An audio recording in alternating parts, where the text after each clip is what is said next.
The transfer window has slammed shut, and Liverpool did not get Marc Guehi. It looked like it was going to happen. The Fabrizio Romano, here we go, was there. But Crystal Palace could not get a replacement. Glasner apparently threatened to walk if Guehi was sold without a replacement, and Guehi goes back to Crystal Palace. Now, I'm sure there's probably a move lined up in January for Marc Guehi. I'm sure Liverpool will be back, but is that going to affect Liverpool? They've got Leoni, a good young centre-back coming in. Reece Williams, I think, is technically still there. But the main three are Van Dijk, Konate, Gomez. Now, Konate and Gomez are injury-prone. Liverpool waited till the end of the window. They took the risk. They must have felt confident they were going to get Guehi. But Guehi misses out. And I think Guehi must be gutted. He must be upset. And Guehi acted very professionally throughout this whole saga compared to other players. And ultimately, if you act professionally, sometimes it just doesn't go your way.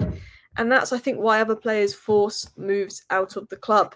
So we're going to talk about this. We're going to talk about Liverpool missing out on Marc Guehi. Do I think it's a big miss? Do I think it's going to be over-exaggerated by the media? Does that make Arsenal title favourites? Does that make Chelsea, Man City, probably not Man City, title favourites? We will talk about that because despite Liverpool missing out on Marc Guehi, they're still my title favourites. Now, Liverpool, I want to talk about Arsenal, City, Chelsea in a minute, but Liverpool have looked quite defensively vulnerable.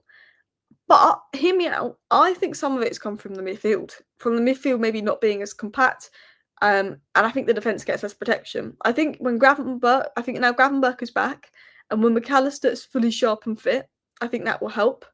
I think, there will be improvements there. I think while Konate's head's in Madrid, he was very good versus Arsenal. He looked back to his best.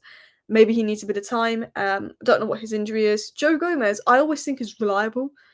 I always think Joe Gomez is reliable. He can play left back, right back, centre back. I always think he's reliable. Endo can do a makeshift job.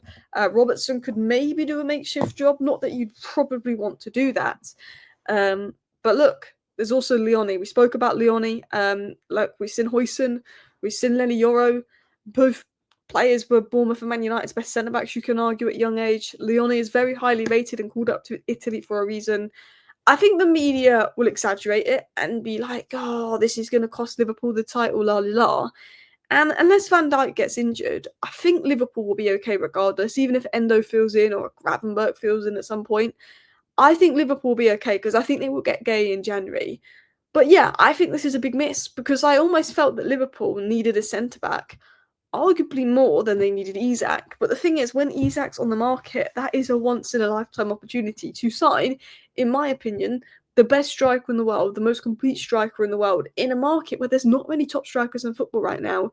If you've got an opportunity to do that and do it for 130 million, which is a very good price in my opinion, I understand why Liverpool absolutely went and put all their bags in the Isak basket. Isak, Ekitike, and you know what? Liverpool are going to concede goals this season. But one thing we know about Liverpool is you can't write them out of scoring a winner, scoring late. 4 goals versus Bournemouth, 3 goals versus Newcastle, a goal versus Arsenal, who very rarely concede.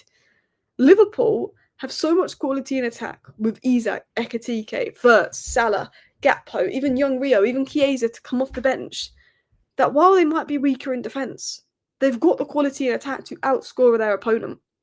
And they've got the absolute quality in attack to win games. And we've seen that with 3 games into the season, and who's top of the league? Bloody Liverpool. Liverpool are top of the league. Liverpool have won all their games against Bournemouth, Arsenal and Newcastle, arguably the hardest start to the season, and Liverpool are top of the league. And Liverpool have looked defensively vulnerable. Liverpool haven't been at their very best, but they're still top of the league. And let's be totally honest. Let's break this down. Okay? Chelsea were crap in the first half versus Fulham and not great versus Crystal Palace. Obviously great versus West Ham, but West Ham was West Ham and good in the second half versus Fulham. Liverpool had a good first half versus Newcastle, a crap second half, hit and miss versus Bournemouth, probably just about the other team versus Arsenal. Arsenal did not deserve to beat Manchester United. They didn't. And I'm not saying that because I'm a Man United fan. It's facts. They didn't do enough for the 3 points. They absolutely smashed Leeds. They were too passive versus Liverpool. And then you scroll down to 13th place Manchester City, lost to Tottenham, but they always lose to Tottenham, lost to Brighton. And Pep didn't spend 100 million on deadline day like he normally does. So there's a lot of negative talk about Liverpool. Oh, they're just not the same this year. They're shaky. And look, a lot of it is true. A lot of it is valid. Liverpool look a bit shaky. I'm not going to lie to you guys. They look gettable in transition. And I honestly think if Arteta wasn't such a wet wipe and had started Odegaard instead of Marino and started Eze instead of Martinelli and looked to be a bit more transitional and play Gyökeres in the channel and get at Liverpool more, I think Arsenal, you never know, could have come away with a result. Because once Arsenal won them up, all they got to do is park the bus. But Arteta never went to win that game. Because I think if you get at Liverpool, they're gettable. You saw it with Crystal Palace. You saw it with Semenyo. But what Liverpool have is elite quality in attack. They can concede 2 goals because they know they can score 3. Not many other teams can say that. We know Liverpool will score the most goals in the league this season. In fact, 8 goals. Who scored more goals than Liverpool so far? Oh, no one. Exactly. 8 goals conceded. So I look at it and I go, yeah, that is a big blow for Liverpool not getting Guehi. But I also feel from watching Chelsea, from watching Arsenal, from watching Manchester City, I still think Liverpool, who haven't been at their best, have been the best team out of those 4. I think Chelsea looked phenomenal versus West Ham, but that's West Ham. Arsenal were phenomenal versus Leeds, but that's Leeds. Man City were phenomenal against Wolves, but look where Wolves are. You know what I mean?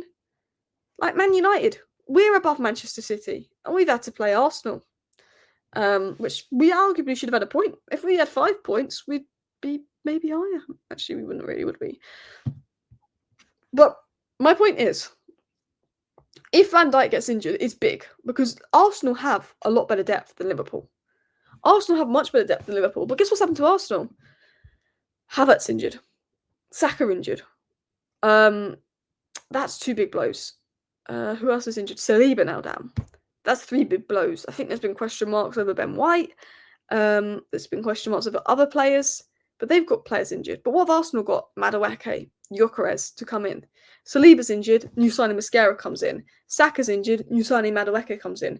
Havertz is injured, new signing Gyökeres has come in. What Arsenal have done this summer, I think, is fantastic because they've already been hit with 3 big injuries and they've got a new signing to come in and cover all of that. And Liverpool sort of got to hope they get a bit more luck with injuries. Now, one thing I noticed about Liverpool, Michael Edwards, Richard Hughes, is I feel like they don't go for injury-prone players, bar Chiesa. They are quite smart with their recruitment for the most part. Chelsea, I think, have a lot of quality, but there's questions over the back line. I think Chalobah is great. I think Tossin's all right, but Colwell's injured. I think every team has a weakness, and I think there's too much media attention on Liverpool's back line. And don't get me wrong, Guehi's a miss. Guehi's a big miss. But every team has a weakness. Arsenal are already struggling with injuries. Manchester City are already struggling with injuries and don't look great. Chelsea have a very thin backline like Liverpool. You know, Liverpool, yeah, they're an injury, Van Dijk injury away from a little bit of trouble. But Chelsea, they've got elite attacking quality. Liverpool have got elite attacking quality. Arsenal have got very good depth and cover all over. Manchester City, Pep Guardiola, they're just inevitable. And if Manchester City aren't doing well in January, they'll probably spend 300 million and get their season back on track. So I don't think this Guehi miss as big and dramatic as the media is going to make it out to be. Like, oh, Liverpool cannot win the league. Now they can't get Guehi. They can win the league. They can get him in January. It's a miss for Liverpool. Look, if something happens to one of their centre-backs, it's something they could regret, especially if something happens to Van Dijk. And Liverpool are taking that risk. And that's a risk from Liverpool. Maybe they could have lined up a Guehi alternative. Maybe they could have lined up another option. Maybe they could have looked at Hincapie. But don't forget they signed Leoni. And while Leoni's young, you know, we've seen Euro, we've seen Oyston. I always said Leoni reminds me of Dean Oyston. Young centre-back come from Serie A. You might not see him get any minutes the first 7 or 8 games. And he might be thrown in at the 9th game like Oyston was. Look really good.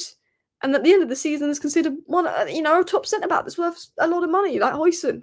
Took Hoyston a couple months to actually play. So, you've got to look at that sort of situation and go, you just don't know. Leoni's come in. Michael Edwards and Richard Hughes, they know what they're doing. They're smart in the transfer window. I hate to say it, but Michael Edwards and Richard Hughes are smart in the transfer window. And they weren't smart enough in the sense of they've missed out on Guehi. It was out of their hands.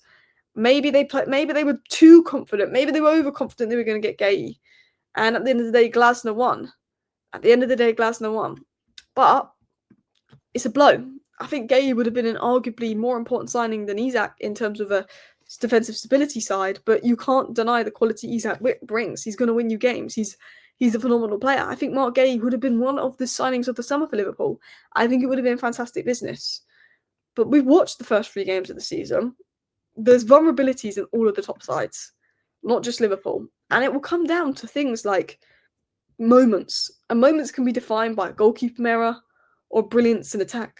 And Liverpool had the brilliance in attack. It can come down to injuries, come down to VAR. And if it comes down to injuries at the back, you'll be looking at that Marc Guehi. But you know what Konate can do. You know what Van Dijk can do if they stay fit. They're top players. Konate showed his class again versus Liverpool. So I still think Liverpool are title favourites despite the Guehi deal being off. I think maybe Liverpool got too confident that they were going to get Guehi and that's cost them. But I do think there's immediate overreaction. Okay, you're going to concede goals, but you've got Isak, Ekitike, Vert, Salah, Gakpo, outscore them. Do you know what I mean? Outscore them. Now look, as a Man United fan, a bit smug the Guehi deal fell through.